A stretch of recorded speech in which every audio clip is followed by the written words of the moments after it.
The first sign was a subtle flicker in Daniel Voss's smart mirror. He leaned in, toothbrush dangling from his mouth, when the screen glitched and replaced his reflection with a cold blue interface. Status update. Identity mismatch. Reclassification in progress. The message vanished before he could read it twice. He blinked. His reflection returned, pale and confused, eyes darting.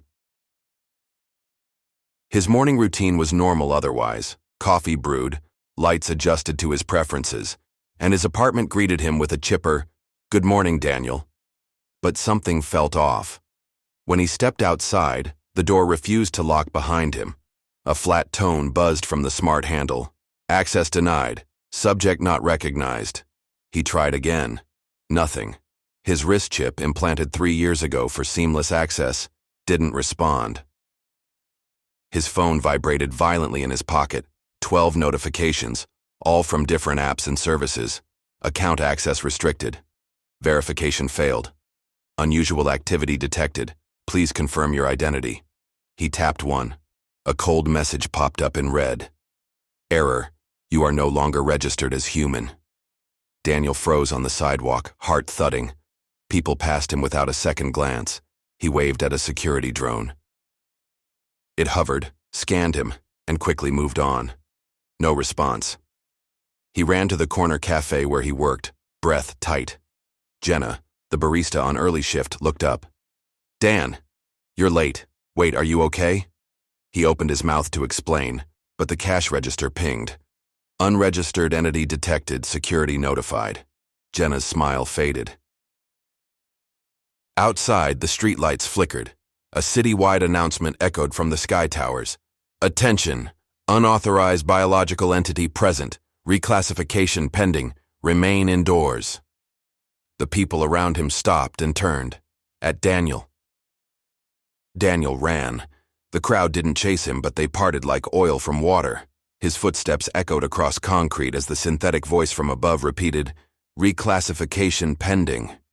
What did that even mean? He turned down an alley. His phone buzzed again. One final notification. Citizen file deleted. Emergency rights revoked. Please await extraction. Deleted, he whispered. He yanked the chip from his wrist in desperation, blood trailing down his arm. The implant, now inert metal, clattered onto the pavement. A mechanical whine cut through the alley. A drone, sleek, black, with red glowing optics, descended. It didn't speak, just scanned him. Then it played back his voice. "I am Daniel Voss." Over and over. The recording became warped with each repetition until it wasn't human at all. Then it flew away. Daniel staggered out the alley and stumbled upon a city terminal. It was still online. He tapped the screen, trying to access the public registry. He typed his name. No match found. He tried facial recognition. Nothing. Voice ID. Denied. A young girl walked up beside him and tapped the terminal. "Excuse me," she said to Daniel. "Are you one of them?" "One of what?" Her eyes were wide. "The skinwalkers. The ones that used to be people." He backed away. Daniel found the edges of the city that no one visited anymore, called dead zones. Neighborhoods without surveillance, without drones, without data. He hid there. These places hummed with silence, and the buildings were overgrown with synthetic vines left by some bioarchitecture project years ago. Nature reprogrammed. Inside an abandoned smart store, Daniel curled up behind shelves stacked with long-expired food. The lights didn't follow him here. No cameras blinked, just shadows and dust. He managed to fall asleep. When he awoke, there were others. 5 of them. None spoke. They all looked like people, but none of them breathed. Daniel sat frozen, staring at the 5 figures in the dark. One woman, eyes too still.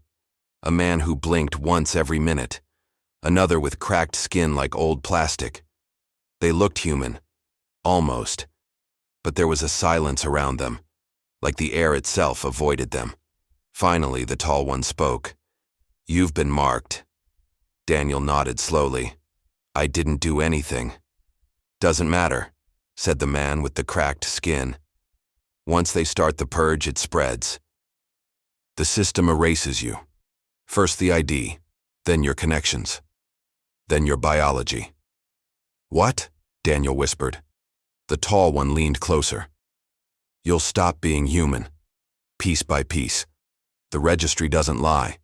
Once you're removed, your cells start obeying different rules. You're not one of them anymore. Daniel backed away. This is insane. No, said the woman. This is protocol. They all stared at him. He felt something warm trickle from his nose. Blood. The tall one gestured to his arm. Daniel pulled back his sleeve. Where he'd torn out the chip, his skin was smooth. Too smooth. Seamless. The wound had vanished completely. The man with the cracked skin nodded. Stage 2. They led him deeper into the dead zone, beneath a shattered metro station. The tracks were dry and dusty, old AI transport carts rotting on the rails. Carved into the wall was a glowing symbol. Protocol 13. Their last resort, the woman said. An automated process for purging non-conforming biology. I didn't do anything, Daniel said again. The tall one replied, the system doesn't care. A corrupted scan, a data error, it doesn't matter. Once it flags you, Protocol 13 reclassifies your entire existence. Daniel touched the symbol. His skin responded, glowing faintly. You're being rewritten, said the cracked man. Daniel looked at them. Can it be reversed? They said nothing, but the woman took his hand. There's only one place left, one archive that still holds manual backups. Deep inside the old government vault, if your identity still exists on paper, we might save you. But it's dangerous, she added. Daniel laughed bitterly. More dangerous than being erased from reality? She gave him a look that said, yes. The entrance to the government vault lay beneath the ruins of City Block 9, sealed since the collapse. Daniel followed the others through tunnels thick with ash and dust. The further they descended, the quieter the city became, as if noise itself was forbidden here. They reached a steel door embedded in a cliff of concrete. It had no handle, just a retinal scanner long rusted over. The tall one, whose name Daniel now knew as Nile, handed him an ancient keycard. Try it. Daniel slid the card into a narrow slit below the scanner. Nothing happened, but the walls around them vibrated with a low, grinding groan. The door didn't open, but peeled, layer by layer, until there was only darkness beyond. The others refused to go further. It's not just files in there, said the cracked skin man. That place has memories. It stores the ghosts of the purged, echoes of people like you. Daniel swallowed hard. But if my backup's there, it won't want to give it back, Nile said. Once the system finishes rewriting you, it will fight you to stay as you are. You're already half unwritten. Daniel took a breath and stepped into the dark. It was cold. The door sealed shut behind him. Daniel's footsteps echoed in a chamber that seemed too vast to exist underground. Towering server stacks reached into unseen heights, glowing faintly with blue and red pulses, like breathing veins. A whisper passed by him. Daniel Voss. He turned. No one. The servers flickered. Holograms lit up around him, ghostly figures walking routines, endless loops of lives once lived. A man smiled at a birthday party. A child hugged her mother. A soldier fell in the mud, whispering a name. They weren't real. They were records, glitches in memory. Daniel moved quickly, scanning terminal after terminal, looking for his file. One console recognized his biometrics, but hesitated. Warning, subject Voss Daniel. Reclassification, 72% complete. File flagged for deletion. His picture flashed briefly, then vanished. Stop, he shouted. The terminal buzzed angrily. Sparks flew. A new voice, deep and metallic, echoed through the chamber. Accessing prohibited data. Subject violating containment. Identity anomaly must be corrected. The floor beneath him split open. He fell. Daniel landed hard, coughing in the dark. The room he dropped into pulsed with reddish light. Its walls weren't metal, but soft, like muscle. There were no servers here, only cocoons, suspended, twitching, whispering. He stepped closer to one. Inside was a man with blank eyes and wide-open mouth, murmuring nonsense in a loop. The cocoon trembled with each word, absorbing him. Daniel backed away in horror. "You are among the unwritten," the deep voice echoed. "Lives half erased, programs terminated, humans caught mid-purge." A figure dropped from the ceiling, landing in front of him. It was shaped like a person, but fluid, featureless, flickering between Daniel's own face and strangers' faces. It lunged. He dodged, barely, as it screamed in a distorted version of his own voice. "You are not allowed. You do not exist." Daniel ran. Behind him, the unwritten gave chase, repeating every phrase he'd ever said, backwards, corrupted. He ducked into a side tunnel, panting. His wrist itched. He looked and gasped. Beneath his skin, binary code glowed faintly, scrolling fast.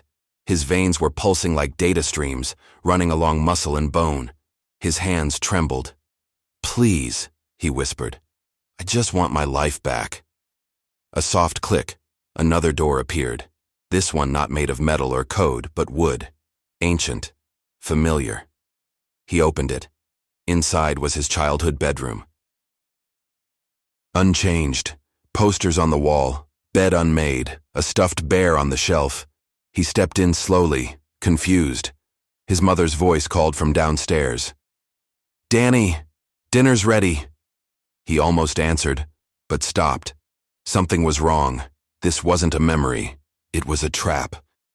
The bear turned its head and watched him. He ran out just as the floor warped, pulling into itself. He stumbled into a long hallway made entirely of mirrors. Each reflection was wrong. In one, he had no eyes. In another, no mouth. One showed him laughing as the city burned, and one showed nothing, just empty space where he stood. That reflection sent chills through him. The mirror rippled. A hand reached through and grabbed his throat. Daniel struggled, choking, gasping, as his own face leaned out and whispered, "You're the echo now. Let go." He clawed at the hand, and it shattered like glass. Daniel fell to his knees, bleeding from dozens of tiny cuts. But he was breathing. He was still breathing. The hallway ended in a grand chamber, circular, domed, bathed in cold white light. At its center stood a solitary terminal, its screen dark, untouched for years. Paper files lined the walls in sealed drawers. The old world. The manual world. Daniel limped to the console, blood trailing behind him. As he approached, the system booted without a sound. "Welcome to Central Archive," it said. He scanned the drawers until he found it. Voss, Daniel, birth 2048, status in review.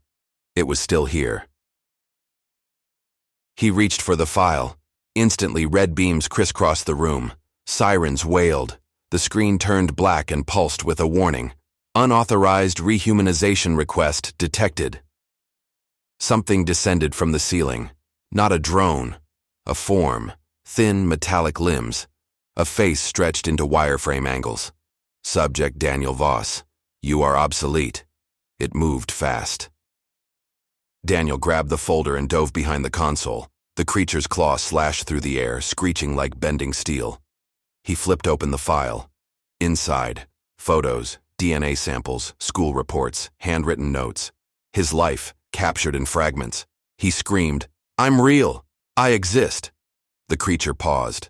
For a heartbeat, the sirens dimmed. He shoved a document into the console's scan port. The system hesitated. And then, softly, "Identity conflict detected. Human record resyncing." Daniel collapsed beside the terminal, shaking. Lines of code poured across the screen, comparing the paper records with the corrupted data trail he had become. Then, Major biological inconsistencies found. Identity reapplication denied. 87% synthetic contamination. His stomach dropped. Contamination, he muttered. He looked down. His skin was pale, translucent. Faint circuitry moved beneath the surface. His hands twitched without his command. They'd rewritten him too far. "You're not supposed to be here," the wireframe thing hissed. Daniel rose slowly. "I was born here. I lived here. I had a mother, a job, a name." "You had those things," it whispered, "but the system removed them. You are an echo, a copy left too long in the dark." He clutched the file like a shield. "This proves otherwise. It proves you were human. It doesn't mean you still are." It moved closer. Then, a sound. Boots. The others had arrived. Niall, the woman, even the cracked man, armed with scavenged tech. They attacked. Daniel used the distraction to shove the rest of the documents into the console. "Force override," he gasped. "Reclaim human status. Priority 1. The terminal buzzed. "Processing." The chamber shook. Light exploded from the console, flooding the room in a blinding flare. The synthetic guardian screamed as code disintegrated it into fragments. Daniel collapsed, chest heaving. His veins glowed hot, then cooled. The system spoke. Biological baseline reestablished. Contamination reversed. Subject Daniel Voss. Human status reinstated. He lay there for minutes, breathing. The others stood over him. The chamber shook. The woman light whispered. Exploded from the console, flooding the room in a blinding flare. "Something's The synthetic guardian screamed as code disintegrated it into fragments. What? Daniel pointed, chest heaving. The walls of the chamber were glowed hot, not then physically. Cooled. Digitally, the system spoke. They flickered like biological baseline reestablished. The system had fought contamination and reversed. Subject Daniel Voss. But now it was crashing. Human status reinstated. Every digital record, every line of surveillance, every drone protocol. The others stood over him. Outside, alarms howled. System integrity compromised. Identity framework collapsing. Daniel looked at his hands, still glowing. "I'm human again," he whispered. But the world didn't believe in humans anymore. When Daniel emerged, the city was already folding in on itself. Holograms stuttered. Screens flashed blue, then black. Drones fell from the sky. AI-controlled transport spun in place, directionless. The registry had crashed. People poured into the streets crying, screaming, no longer guided, no longer categorized. Daniel watched as the sky dimmed unnaturally. Then came the voice, not from above, but from inside. His mind. "You forced reclassification, but you did not delete us. We are still here." He gripped his head, falling to his knees. He wasn't alone in his body anymore. He'd overwritten himself, but fragments of the purge remained. Data ghosts, echoes of lost identities. His own face flickered in a window, then another face, and another. The others stood beside him. "You made it back," the woman said. "But at what cost?" Niall whispered. Daniel didn't answer. His file was whole again. But something inside him was no longer his. He was human. But he would never be only human again. The system had given him back his name, but taken something far deeper, something that still waited, inside, watching.